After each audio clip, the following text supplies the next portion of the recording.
अलकायद के मुतवासित तबके से ताल्लुक रखने वाली 6 माह की बच्ची हया मरियम इंतहाई नायाब जिनियाती बीमारी स्पाइनल मस्कुलर एट्रोफी का शिकार है, जिसकी वजह से बच्ची किसी भी किस्म की हरकत करने और आम बच्चों की तरह खाने पीने से कासिर है।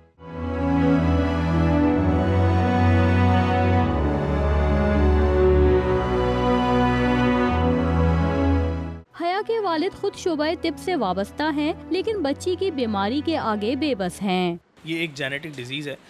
पाकिस्तान में ये डिज़ीज़ बहुत अनकॉमन है और इसका डायग्नोसिस भी बहुत मुश्किल से होता है।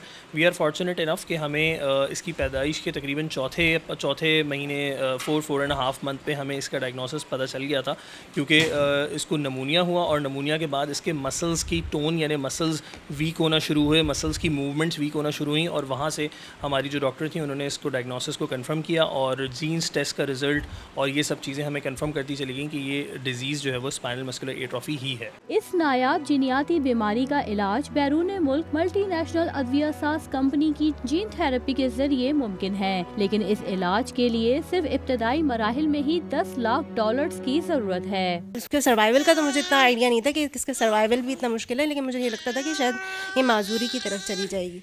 और बहुत सारे ऐसे बच्चे हैं जिनकी सिवियरिटी इतनी नहीं है इस डिज़ीज़ में, तो वो माजूर ही हैं, लेकिन अभी ये जो रेस्पिरेटरी मसला है वो इसकी लाइफ थ्रेटनिंग मसला है कि ये इसकी ज़िंदगी बहुत ख़तरे में है। अभी नायाब जिनियाती बीमारी में मुब्तला बच्ची हया मरियम का इलाज ना हो पाया तो माहिरीन के मुताबिक वो सिर्फ 2 साल की उम्र तक ही जिंदा रह पाएगी। कैमरामैन आसिफ के साथ अनम मशकूर, डॉन न्यूज़, कराची।